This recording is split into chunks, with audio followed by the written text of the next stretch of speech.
John Corrales, Boston Sports Journal. Um, it's a tough ending here. What was your message to the team after this loss?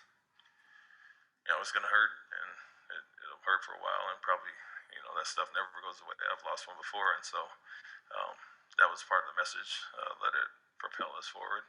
The experience and growth and progress that we made this season, obviously getting to your ultimate goal and falling a few games short, it's going to hurt, and there are a lot of guys in there very emotional right now. So the message was, we thank them for the effort and the growth and everything they allowed us to do coaching-wise this year. And the biggest message was learn from this, grow from it, take this experience and see there is another level to get to with a team like Golden State who has been there, done that, and it was evident in a lot of ways. And just don't come back the same as players, coaching staff, and let this fuel you throughout the offseason the next year. On your right, Mark. Hey, Ime. You talk about things you're going to learn from. Obviously, one of them is turnovers and taking care of the ball. What did Golden State figure out about you guys that they were just able to do so consistently in that way? Well, they did what they did, and rotation-wise, they are very consistent with where they're at and don't make a lot of mistakes. And so I'm sure as our turnovers piled up throughout the series, and you could look across the playoffs, it was an area of emphasis. You can pretty much look at the box score and see if we won or lost based on a few things. And so them being consistent and more so, I'm sure in their locker room they're saying be solid, and get in your spots, and they'll give it to you in some sense. And so our thing, as we had guys growing and learning to be playmakers and look for their own scoring, that's the next phase of it is seeing different defenses and being solid against that. And once again, you look at the numbers, and they got 103 on the night. We give them 20 plus off turnovers and 20 plus off second chance points, and don't really give ourselves a chance as far as that. So, they're a solid team. This championship team that's been there, obviously, I think 6 out of 8 years, and you can see the consistency on that side and what they did with us, turning us over. Follow up on Mark on the right. What, looking to the summer, Rob obviously has to take care of his knee. What kind of a program are you guys laying out for him? Strengthen his body. That's the main thing in general, and we said it coming into the season. He had his highest minutes per game this year. We wanted him to be able to play longer stretches, and I think he achieved a lot of things and had a lot of growth on the court, but a big part is taking care of your body and staying available. And so obviously have to strengthen up his legs and build all the muscle around it to protect his knees. But what I did tell him also was credit for playing through what he did and giving it a go and being out there for us. But now it's time to rest up, heal up, and get ready for next season and come back in better shape and stronger than you were this year coming into the season. Adam in the middle. Yeah, you mentioned learning from it and growing from it. What do you want Jason in particular to take from this experience? And this series in particular was obviously challenging for him at times and frustrating for him at times. What do you want to see him pull away from it and carry into next year? Yeah, learn and understand who he is in this league. You're all-star, all-NBA first-team guy for a reason, and this is only the start of how you're going to be guarded and the attention you're going to draw. And so one thing that he's always done throughout the season was seen multiple different coverages and figured it out, and he did that throughout the first few series, and this one was a rough one.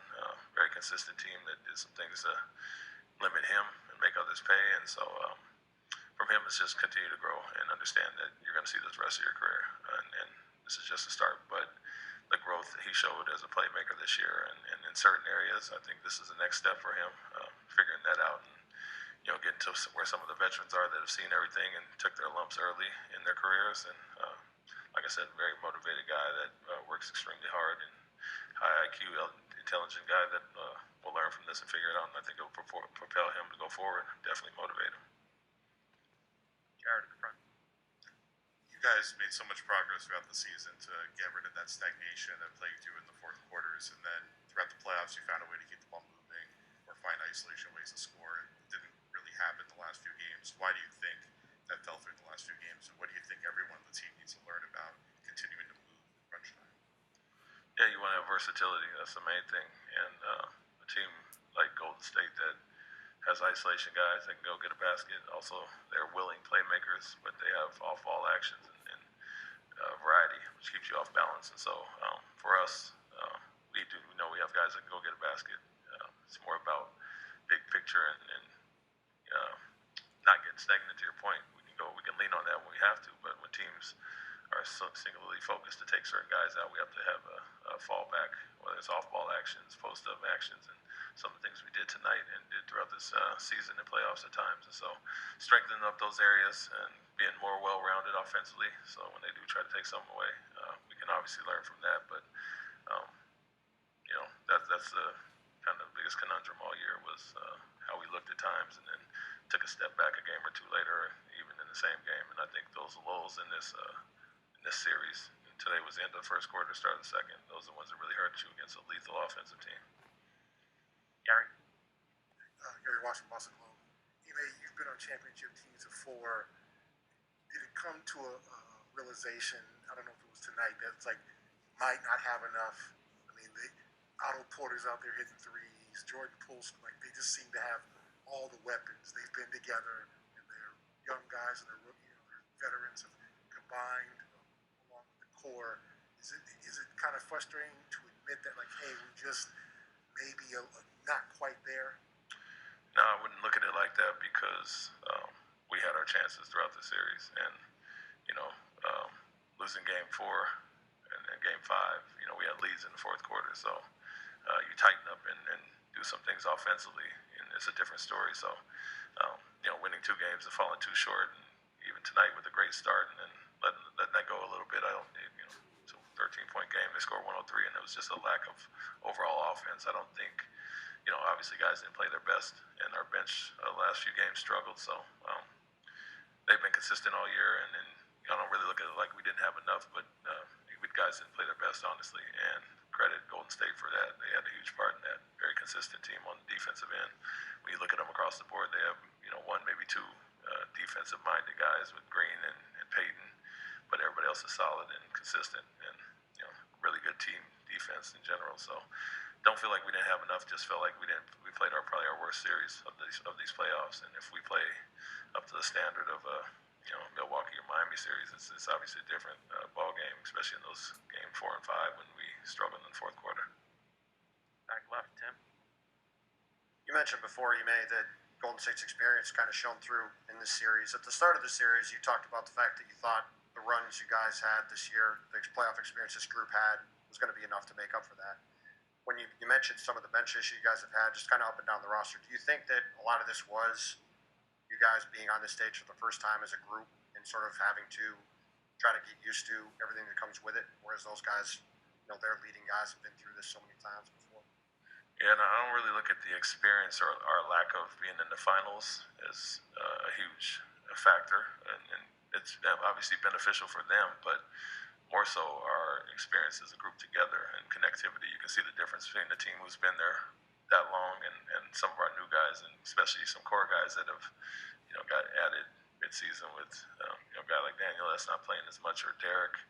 But the experience of being in the finals, I don't think that moment was too big. Obviously, we were 2-2 at the point and had a chance to do something special, but I think we were battle-tested throughout the playoffs in some really hard series, and so the finals was another step in that direction, but I think more so experience as a team as opposed to experience of the finals in general was a factor.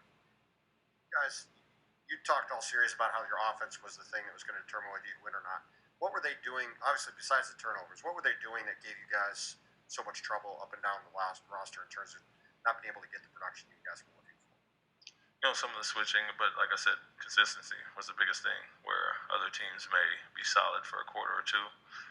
They stayed consistent as far as that, and really stuck to their morals, and we didn't make them pay or gave them the ball. And so very consistent group as far as that. They weren't going to beat themselves, and so puts a tremendous amount of stress on you to score and keep up with them, what they do offensively. And so I think we guarded well enough, as I said. I think they averaged maybe 104 throughout the series, and so guarded well enough. But offense obviously was a hindrance there, and more so than anything, just their consistency in general. Standing on the right, Dan. Ime, Dan Roach from WBZ. Just a thought on kind of following up that. What Jalen said that you guys were learning almost on a daily basis as you went about this. What did you learn about your team in the first year, and how excited are you maybe for the future with this core? What you think this team could possibly get to? Yeah, we learned a tremendous amount about each other as a staff, and you know, I'm learning what we wanted and vice versa. And that's the message to the guys tonight was like, this is just the start. The foundation's been set. We can kind of hit the ground running next year. Let's get healthy and all be on the same page. And so I think he's absolutely right where we kind of expedited the process of what some of the things we want to do. Now it's a matter of taking that next step. And what I did say to the group was there are levels, and you can see the difference in Golden State and the team that's been there and been together for a long time. Some of those guys' core group has been 10 years now. So, we've seen what we can achieve. It hurts that we fell short of that, but what I did say was the future is bright, and we're just getting started. So let's all come back better from this experience. Last two, Abby and Jay, please. Ime, we've talked a lot about the physical toll that this run has taken on you guys, but did you get a sense of some mental fatigue as well? Anytime you play some, tough 7-game series, there's going to be some of that, but we had time off, and I think we came in refreshed and energetic and throughout the series, but I'm sure there's part of that, and not only mental, but physical as well with, Rob playing through some of the things he was and being in and out in previous series. It probably had a toll on Al where we had to overextend him at times, and Jason, Jalen grinding us out of, Marcus as well. All those guys had some bumps and bruises at some point, and having to fight those two hard-fought 7-game series. So probably had something to do with some physical fatigue, but I think everybody's kind of going through that in the playoffs, and we had enough initially early, and it was more some mental lapses and physical, in my opinion. Jay? A lot of teams get to deep in the playoffs and then kind of fade away. How do you've been on a team that obviously took disappointment as a coach and came back from that.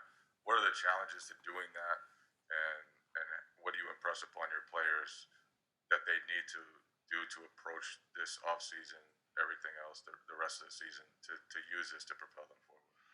Yeah, I think not playing our best, probably playing our worst overall series is motivation enough.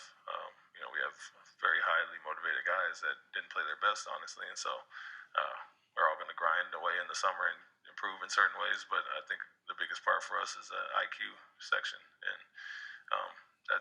that's where we saw a huge difference in consistency with us in Golden State, and just the little things that experience only can teach you. And so for us, that's the message. It's obviously losing on a buzzer beater against Ray Allen when I was in San Antonio will kind of feel you throughout a whole season, but this was a little bit different. We improved in a lot of areas, but fell short of our ultimate goal, and some guys didn't play their best, and so that's going to motivate guys throughout the season. But like I said, the message is everybody come back better, and it's not be satisfied with getting here. It's not guaranteed you're going to get here. The East is getting tougher every year, and come back better. We will as a staff as well. Thank you, Coach. Thank you.